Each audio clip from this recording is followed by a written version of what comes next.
The topic for this evening is Zarafat. The topic for this evening is Zarafat. And we would be reading from Kings, First Kings chapter 17, verses 7 to 16. Sometime later, the brook dried up because there had been no rain in the land. Then the word of the Lord came to him. Go at once to Zarephath in the region of Sidon and stay there. I have directed a widow there to supply you with food. So he went to Zarephath, and when he came to the town gate, a widow was there gathering sticks. He called to her and asked, would you bring me a little water in a jar so I may have a drink? As she was going to get it, he called, bring me, please, a piece of bread. As surely as the Lord your God lives, she replied, I do not have any bread, only a handful of flour in a jar and a little olive oil in a jug. I am gathering few sticks to take home and make a meal for myself and my son, that we may eat it and die. Elijah said to her, don't be afraid. Go home and do as you have said. But first make a small loaf of bread for me from what you have and bring it to me. And then make something for yourself and your son. For this is what the Lord, the God of Israel says, the jar of flour will not be used up, and the jug of oil will not run dry until the day the Lord sends rain on the land. She went away and did as Elijah had told her. So there was food every day for Elijah and for the woman and her family, for the jar of flour was not used up, and the jug of oil did not run dry, in keeping with the word of the Lord spoken by Elijah. So she went away and did as Elijah had told her. So there was food every day for Elijah and for the woman and her family. For the jar of flour was not used up, and the jug of oil did not run dry, in keeping with the word of the Lord spoken by Elijah. God bless the reading and the hearing of his word. And before we get into understanding this text, let us religiously prepare ourselves, because preparing, which I always emphasize upon, is very, very important. Unless you prepare your heart, prepare your mind, and let go all the distractions which is around you, the thoughts which is coming to take you away from the word of God. Let us prepare so that the Holy Spirit can speak to us, so that the Holy Spirit can lead us in understanding that what these verses can give us this evening. Let us all bow down in the presence of the Almighty God. Holy, holy, holy, holy, O Lord. Father, we thank you so much for this evening. We thank you, O Lord, for all your favors, your mercies, O Father. And as we have gathered together, O Lord, yet another evening, yet another day to glorify you, to magnify your blessed name, O Lord. Bless us and fill us with thy Holy Spirit, O Lord. We seek thy kingdom this evening, O Lord, and thy word, O Master.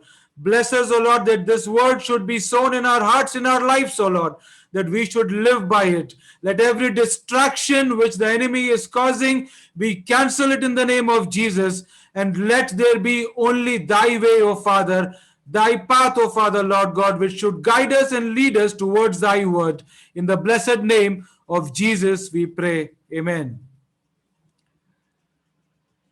To give you a small briefing on how the story shapes up and how Elijah lands in Zarephath, as we all know that Elijah got introduced in the previous chapter, wherein God had directed to a Phoenician city, to a place where idols are being worshipped, a place which is called Zarephath in the region of Sidon, as we have read in the text. So today, as the Holy Spirit has revealed these verses unto us, let us all understand that what this chapter has in store for us, what is the takeaway for each and every one of us, and how it affects our lives. What lessons do we learn from this story about the widow from Zarephath and Elijah, whom God had directed to go into a Phoenician city, to go into a land where all idols were being worshipped. So the first lesson for us this evening, which we have to understand, is that we should not doubt. That we should not doubt. If you look into the life of Elijah and try to understand it, and this understanding can only come in when you try to visualize from his point of view. Elijah was first introduced to the king and he declared the drought. Thereafter, he was being sent to the brook where the ravens were feeding him, and he was drinking the water from the brook. And thereafter, the brook runs dry, and Elijah is being sent into Zarephath. And God directs him and says, go and meet a widow there, and that widow will take care of you. I tell you, my friends, my family, if we are in Elijah's shoes, the first question which would come to our mind, what kind of a direction has God given to us? What kind of a strange thing did God say? The first thing was to come down to a valley.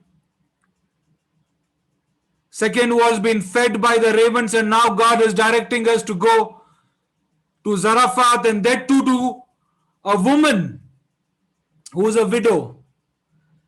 And we all know that widows, especially in the ancient time, were considered to be women who were very weak, women who were very meek, because the husband is dead, the provider of the house is dead, and moreover, if there are no children, then what kind of a provider will that woman be? So I am sure a lot of questions might be running down into Elijah's mind. And if you are in his shoes, you would think something similar, because this is exactly what happens in our day-to-day life. I tell you to be very practical on this, that whenever God directs us to do something which is bringing us out of our comfort zone, or sometimes leading us into a direction which seems very difficult to us, we might certainly question that, God, what are you doing? Why are you sending me to a place which I do not know? Why are you taking me out of my comfort zone to a place which I do not know of?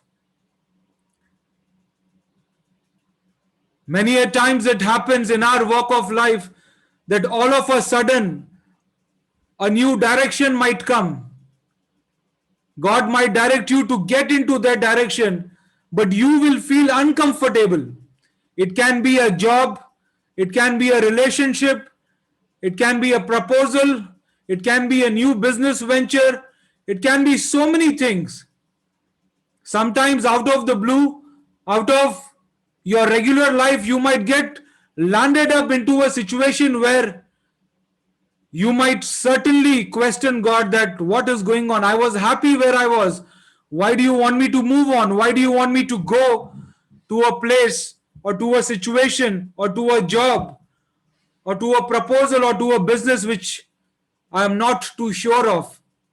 Because this is human tendency, this is human behavior, this is human mentality, that we get fixed to a place, we get fixed to a position, we get fixed in a situation that sometimes we are happy to live in that life, we are happy to live the way things are going, sometimes we are happy to continue with what we are in, and we fail to receive the call of the Almighty God. We fail to understand His direction.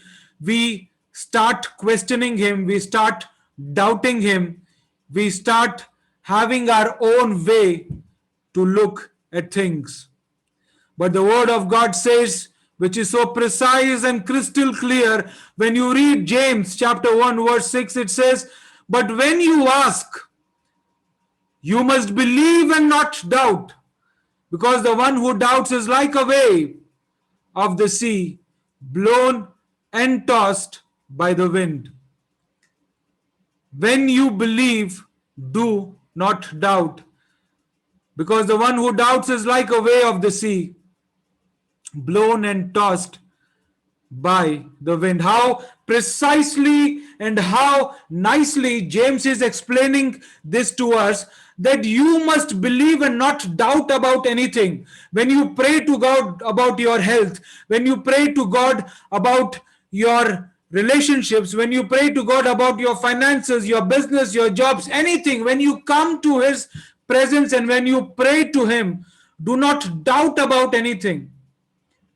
Believe that when you ask to Him, because this is what even Jesus quotes, that when you pray, believe that it has been given to you. Believe that it has been given to you, because if you do not believe and even have the most slightest doubt, the very foundation of your prayer will get shaken up. The very foundation of your seeking His grace, His will, His answers would get shaken up. Just think about it. Look into what I'm trying to make you understand, what the Holy Spirit is trying to reveal to you this evening.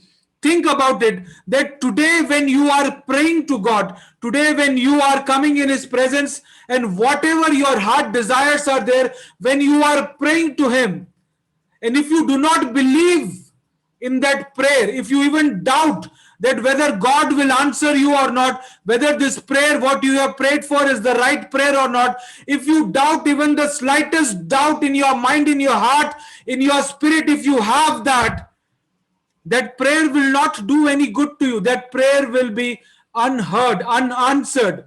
And then you will be in a dilemma that what went wrong? Why this prayer is unheard? Why God has not answered your prayer? A simple doubt can create a big wave in your life. A simple doubt can spoil all your determination, all your confidence, all your spiritual way or spiritual walk with God. It takes time, but God will not let any of our afflictions, any of our prayers get unanswered. But all we have to do is believe in Him. Believe that whatever we have prayed for, whatever we have requested for, and the most important thing is that every threshold of life's barriers, every threshold of life's barriers and obstacles, remember the storms God brought you through in the past. That is a way you get encouraged. Each and every one of us is a testimony today. Each and every one of us is a witness today. Whenever we are in that boat where we are encountering many storms, where we are encountering discomforts, when we are praying to God religiously, continuously, that God should take us out of our situation, that God should lead us into a way where we can walk upon comfortably, that God should open doors that we can go through it, that God should open a new direction in our life. And whenever you have a doubt whether it would work, it would not work, or whenever you have a feeling that what you have prayed for, will it work out? Always remember what God did for you in the past. Always remember that how God brought you through out of your storms in the past. Always remember that how God took care of you, because every life is a testimony. Every life is a witness of His grace, of His favors. Today, no life can say that God has not blessed me. God has not taken care of me. God has not given me good health in the past. God has not brought me out of my problems in the past. God has not delivered me in the past. So when you try to lean upon your past experiences, your past relationships with God, your past, that how God took care of you, that past will strengthen you. That past will encourage you. That past will give you a new way to look at your prayers, a new way to look at your situations, a new way to look into the direction which God is leading you into it. Certainly, Elijah must have seen his past. Elijah must have seen that how God brought him down to a valley, and there the ravens brought in food to him. The brook was supplying water to him. Elijah would have got encouraged by what God did in the past, and that encouragement led him into a land which was unknown to him, into a land where people were of a different faith, into a land where he was supposed to meet a widow. And now, as the story moves forward, we see that Elijah has come into Zarephath, and here he has entered into the city gates, and there he looks around and he looks at a woman who's gathering some wood, gathering some sticks. And he knows that this is the woman who God has instructed. He knows that this is the woman who God wants him to go and talk to, because God has said that she will provide you. And as Elijah goes, he starts a conversation with her. And I'm sure because of her attire, because widows during those times used to have a different attire, a different costume. And by the look of the costume, a person would know that she is a widow, because widows used to have a different garment altogether. And Elijah started a conversation with her, and he asks her for a drink, and she agrees to offer a drink to him. And before she could go, he also requests for some bread. And when the request has been made, that is where we read the text where she very, very precisely cuts Elijah.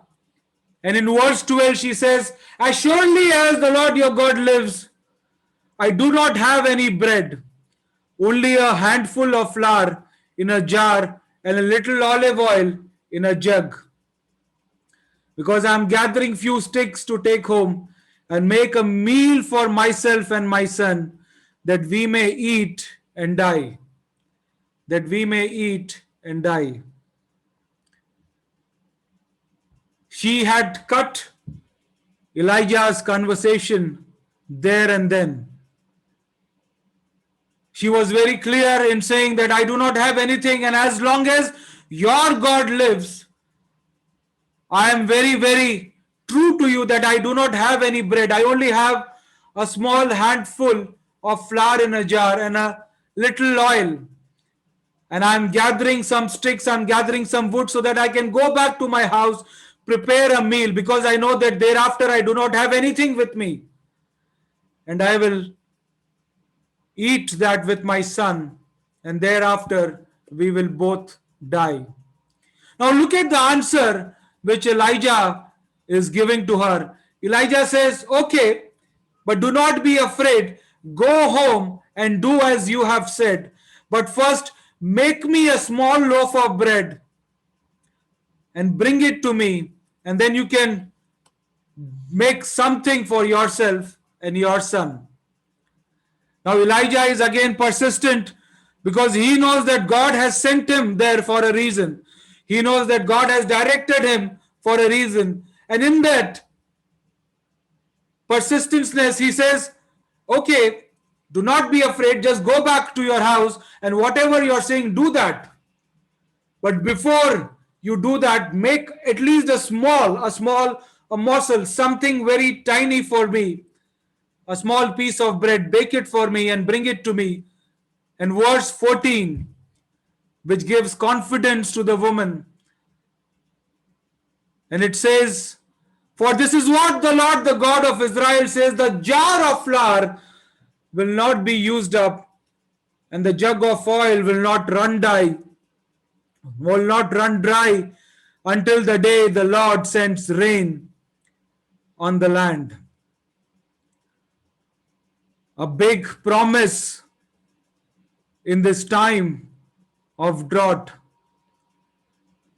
I would like you all to visualize this, that try and understand a conversation going on between the widow and the prophet, where she is saying that I do not have any bread with me, only a little bread which is there, only a little flour which is there, and I will make some bread out of it, and my son and myself will eat it, and then we will die.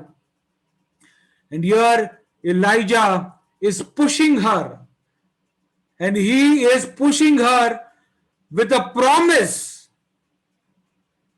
by the Almighty God that this is what my God is saying to you, that once you do what I am instructing you to do, my God is promising you that the jar of flour will not be used up and the jug of oil will not run dry.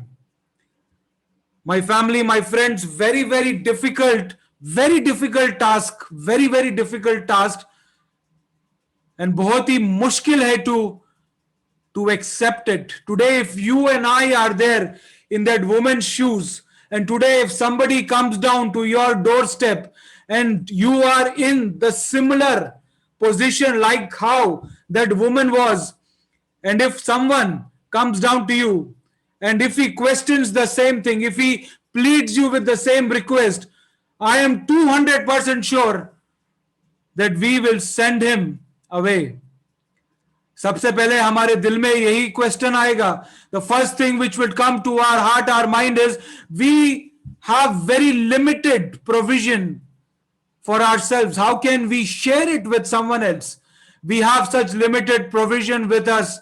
How can we share it with someone, especially a stranger who we do not know, especially a stranger who's of a different faith, especially a stranger whom we have never seen before?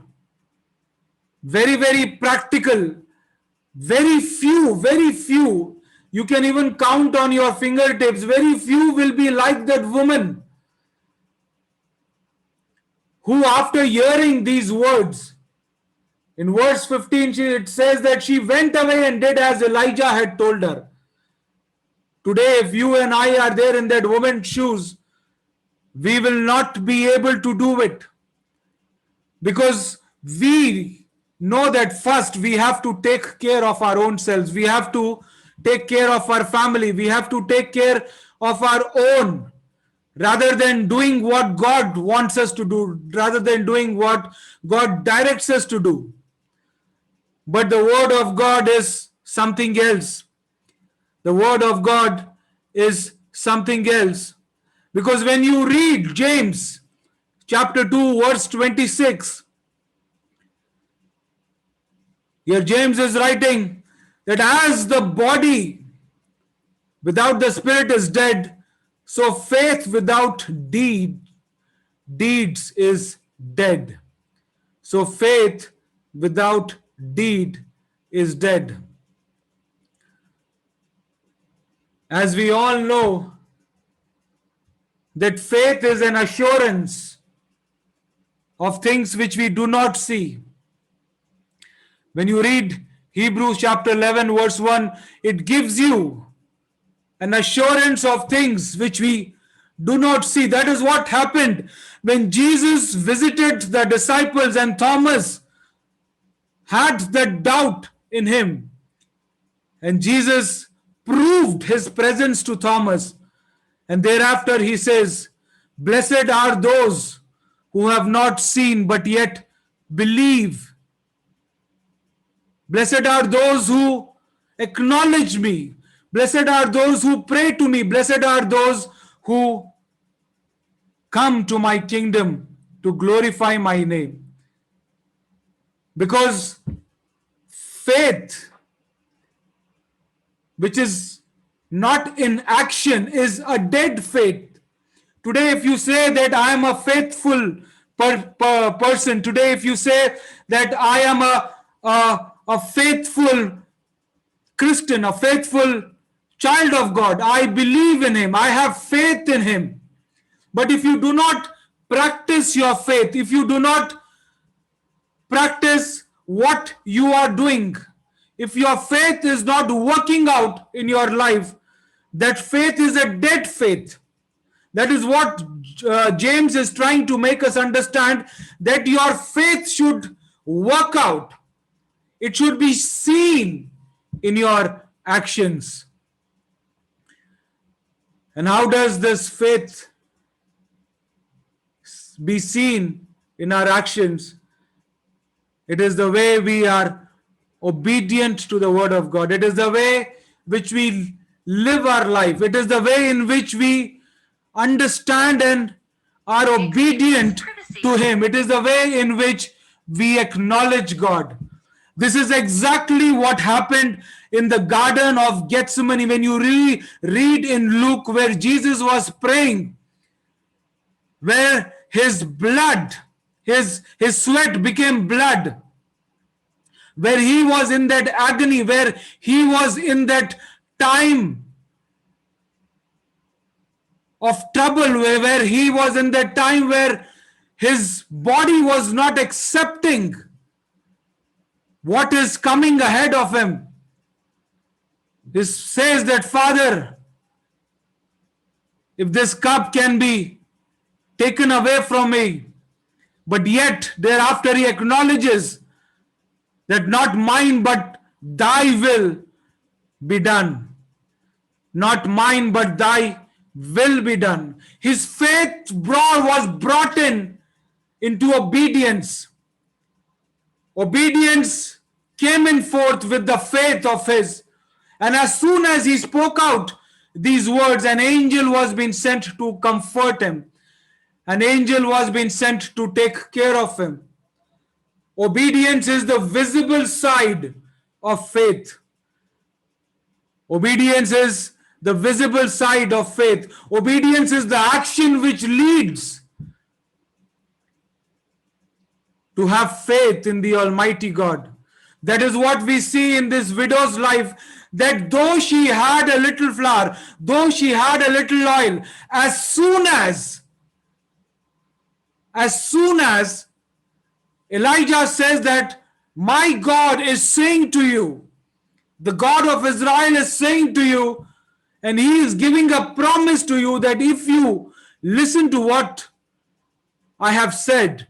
If you bake that bread, your provision will never cease. The flour will never cease. The oil will never cease. You will always have a provision in your house. Doesn't matter the drought, doesn't matter the famine, doesn't matter the circumstances, but when your faith is in action, when you are obedient to Him, when you acknowledge whatever God is directing to you, He will make sure that His promises will come to pass. I tell you truly, truly, where we fail is exactly in this particular part of our life where we fail miserably. We fail miserably to act upon our faith. We fail miserably to act upon the directions which God is leading to you. कितने ही बार we fail to understand that why this has happened, because we focus only on those things which the enemy wants us to see. We focus upon those problems rather than focusing upon God, rather than understanding God, rather than understanding the direction, because we are so much indulged, we are so much into all the problems of our lives, all the day-to-day activities in our life, that we fail to understand where God is leading us to. But look at the faith which this woman has brought into action by her obedience. She was obedient to what Elijah requested her. She was obedient to the promise which God acknowledged to her, because she believed that if she goes ahead and accepts what God wants her to do, the promise which God has given to her will surely come to pass.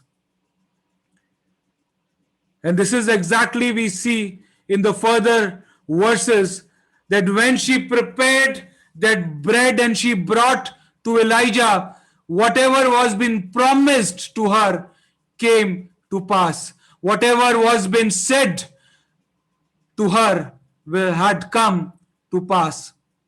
Today, the Holy Spirit is encouraging each and every one of us that if we have faith, because without faith, it is very, very difficult. Without faith, it is very, very difficult to come in the presence of God. Without faith, it is very, very difficult to commune with God. Without faith, it is very, very difficult to have a relationship with God, because this is what the Bible says. This is what the Word of God says, that without faith, we cannot do anything. Without faith, we cannot move anything. Without faith, we are dead. And faith can only be seen when it is in action. Faith can only be seen when it is in action. Faith comes when we are obedient to God. Faith comes in when we understand Him. Faith comes in when we continually commune with Him. Faith comes in when we walk upon His ways, His doctrines, His statutes, the way God wants us to live our life. And then you see, when you walk upon the directions, when your faith is in action, all what you do, all what you have prayed for, all what you have requested for shall surely come to pass. Whatever you have raised to His throne of grace shall surely come to pass. Today, the takeaway for all of us this evening is Zarephath, the word which says a workshop for melting and refining metals, a place where smelting is done. The topic which was being read out to you, which was Zarephath, the meaning of that word Zarafat, the place Zarafat, means a workshop where melting and refining of metals were done. A place where there was smelting which is done. And we all know that how smelting is done. We all know that what happens in this process of smelting, where the metal is being sent into a fiery furnace and all the impurities are being separated during this melting, and what comes out is something which is pure. What comes out is something which is strong. What comes out something which is much better than the initial stages. To further understand this, let us read Zechariah chapter 13 verse 9. Zechariah chapter 13 verse 9, and it goes like this: I will bring that group through the fire and make them pure. I will refine them like silver and purify them like gold. They will call on my name and I will answer them. I will say, these are my people, and they will say, the Lord is our God. And I will answer them. I will say, these are my people, and they will say, the Lord is my God. It was a divine setup. Elijah was not sent there to go and eat bread. Elijah was sent there to start a ministry. Elijah was sent there so that the word of God could be preached. Elijah was sent there so that God's divine intervention could come into the life of that Gentile. Elijah was sent there so that God's name could be glorified. Today, many of us are in Zarafat. Today, many of us are at the very threshold to be casted into the furnace, or many of us are even experiencing that furnace moment in our life. But understand this, that this time, this trouble, this period is temporary, because God is refining you like silver, because God is purifying you like gold. Today, if you are at the stage where you are right into the midst of Zarafat, where God might have directed you, or where God might have forced you to go into that furnace of your life, I can see right now in the spirit that those lives which are looking at the Almighty God, those lives which are focusing on Him every blessed day, God is assuring to you right now, it is the time for you to commune with your Father. It is the time for you to close down your eyes and speak out, that the Holy Spirit will reveal to you that this furnace which has come in your life, where your relationships are not working out, where your health is not good, where your finances are very, very broken, where your life is distorted, where there is distraction, deviation, where there is no peace. God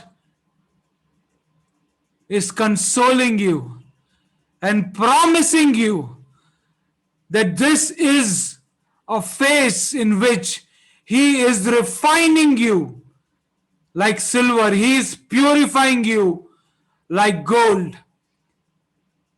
He is making you stronger and stronger. He is making you like a weapon which cannot be destroyed, because that is what he promises in his holy word, that no weapon which is formed against you can come and destruct you, because he is making you something mightier, and he is assuring you that this time of yours, this furnace of yours, will certainly end. And when you come out, you will be a stronger person. You will be a stronger spirit. You will be a stronger instrument. And you will glorify his name. Because that is what he says, that when you come out of your furnace, when you come out, you will shine like silver. You will be purified like gold. And this silver and gold is not only something which will be used in your life, but it will also be used to touch the lives of all those who are around you, because you will shine bright. You will shine bright. And his presence will shine strongly in your life. And endure this furnace for some more time, because God will take you out of it. And he says that thereafter, when you will call on my name, I will answer you. And I will say that you are my people, you are my chosen ones, and you will acknowledge me as your God. You are in that furnace where you are getting smelted, when you are getting melted, because God is doing something great, something mighty, something beyond your understanding. And he is assuring you that I will refine you like silver, I will purify you like gold. And during this process, when you will call on my name, I will acknowledge you and say that you are my chosen ones, you are my people. And you will also acknowledge him as your God. This is the way God is building up that relationship. This is the way God is lifting you up. This is the way God is inviting you more closer towards him. This is the way God is increasing your faith through your actions. So be steadfast, because God will manifest his blessings upon you. God will manifest his favors upon you. God will manifest and bring you out, that you will shine like silver and be purified like gold. May this word sow a strong seed in your life, that you should live by it. May God bless you. Amen, amen, and amen.